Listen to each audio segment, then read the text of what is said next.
بسم اللہ الرحمن الرحیم الحمد للہ رب العالمین۔ حضرت ابو ہریرہ رضی اللہ تعالیٰ عنہ روایت کرتے ہیں کہ رسول اللہ صلی اللہ علیہ وسلم نے ارشاد فرمایا، کوئی مسلمان کسی مسلمان سے 3 دن 3 رات سے زیادہ قطع تعلق نہ کرے، اگر وہ اس حال میں مر گیا تو وہ جہنم میں داخل ہوگا۔ میرے بھائیو دوستو، اللہ رب العزت نے کتنی بڑی وعید، جیسا کہ اللہ کے نبی صلی اللہ علیہ وسلم نے فرمائی کہ ایک ایمان والا دوسرے ایمان والے سے 3 دن سے زیادہ بات نہیں کرے، اور اس حال میں آدمی دنیا سے چلے گیا تو وہ جہنم میں داخل ہوگا۔ آج ہم دیکھو آپس میں کتنے تعلق توڑتے ہیں، اس بات کا بھی برسوں بات نہیں کرتے ایک دوسرے سے۔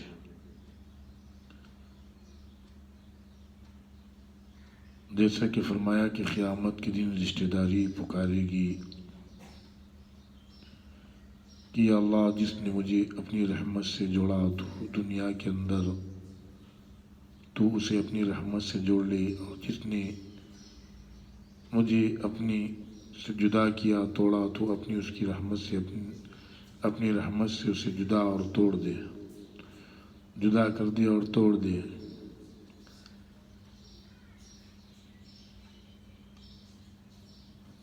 کہ مسلمان کو یہ شعبہ نہیں دیتا ایمان والے کو کسی سے 3 دن سے زیادہ یا 3 رات سے زیادہ بات چیت ختم کر دے، رشتہ ختم کر دے۔ اختلاف تو ہوتے رہتے ہیں لوگوں کے اندر، لیکن جو آدمی اللہ کے حکم پر، نبی کے طریقے پر زندگی گزارتا،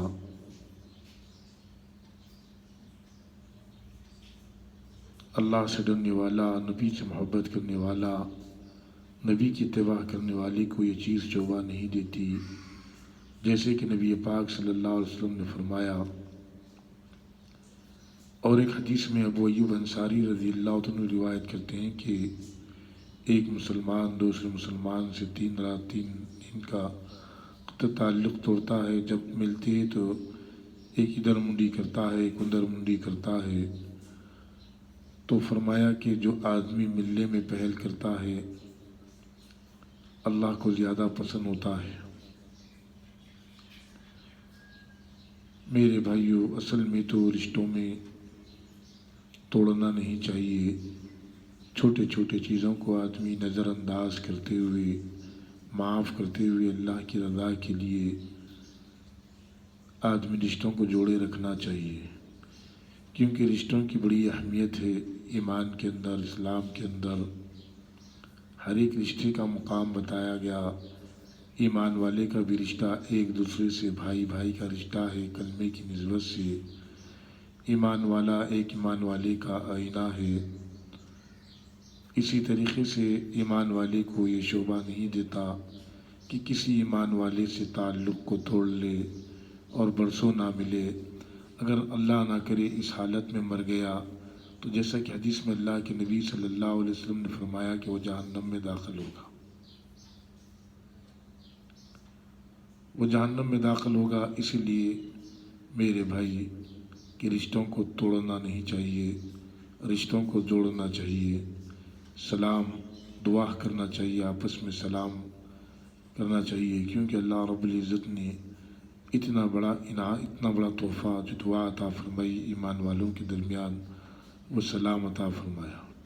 ایک دوسرے کے اندر آدمی سلام کی پہل کرنا چاہیے، سلام کے لیے آگے بڑھنا چاہیے کہ اللہ رب العزت مجھ کو اور آپ کو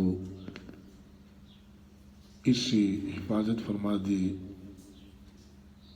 رشتے توڑنے سے حفاظت فرما دے۔ رشتے جوڑنے کی کوشش کرنا چاہیے، آگے والا چاہے نہ چاہے۔ ہم قرآن حدیث پر چلنے والے، قرآن حدیث کو دیکھ کر اللہ کے حکموں پر اللہ سے ڈرتے ہوئے اس چیز کی پہل کرتے رہنا چاہیے۔ میں اللہ کے حکم سے، اللہ کے فضل سے رشتے اگر انبن بھی ہو گئی تو ہم خود جا کر اس سے مل کر معافی مطلوب کر لینا چاہیے، کیونکہ معافی سے اللہ خوش ہوتے ہیں، معاف کرنے سے، معافی مانگنے سے، کیونکہ اللہ معاف کرنے والے ہیں۔ ہے نا، ماں باپ کے ساتھ میں بھی اچھا سلوک، رشتہ داروں کے ساتھ میں بھی اچھا سلوک، پڑوسیوں کے ساتھ میں بھی اچھا سلوک، دوستوں کے ساتھ میں بھی اچھا سلوک، بہنوں اور بھائیوں کے ساتھ میں بھی اچھا سلوک، اولاد کے ساتھ میں بھی اچھا سلوک۔ آج دیکھنے کو ملتا ہے کہ اولاد ماں باپ کا گھر چھوڑ کر چلے جاتی ہے، بعض وقت میں چھوٹے چھوٹے باتوں پر برسوں گھر کو پلٹ کے نہیں دیکھتی، ماں باپ کو نہیں دیکھتی۔ یہ افسوس کی بات ہے۔ وہ ماں باپ جس نے چھوٹے سے بڑا کیا، وہ ماں باپ اپنی تکلیف برداشت کر کر لیکن اولاد کو راحت میں رکھا، وہ ماں باپ اپنی خوشیوں کو قربان کر کر اولاد کو خوشیاں دی۔ تو میرے بھائی، کسی بھی ایمان والے سے رشتہ نہیں توڑنا چاہیے، رشتہ رکھنا چاہیے، سلام دعا کم سے کم رکھنا چاہیے، کم سے کم بات چیت تو رکھنا چاہیے، کہ آپس میں ایک دوسرے سے ملنا جلنا رکھنا چاہیے۔ پہلے زیادہ ملتے تھے، لیکن بعد میں اگر کچھ انبن بھی ہو گئی تو ملاقات کو تو ختم نہیں کرنا چاہیے، کم سے کم روزانہ 10 بار ملتے تو ایک دو خود تو سلام دعا تو کر لینا چاہیے، کیونکہ جیسا کہ اللہ کے نبی صلی اللہ علیہ وسلم فرمائے، 3 دن سے زیادہ اگر آدمی بات نہیں کرے گا، اگر اس حال میں مر گیا تو جہنم میں داخل ہوگا۔ اس وعید سے تو آدمی بچ جاتا۔ اللہ رب العزت مجھ کو اور آپ کو کہنے سننے سے زیادہ عمل کرنے کی توفیق عطا فرما دے۔ یا اللہ ہمارے گناہوں کو معاف فرما دے، ہمارے خطاؤں کو معاف فرما دے، ہمارے لغزشوں کو معاف فرما دے۔ آمین الحمدللہ رب العالمین۔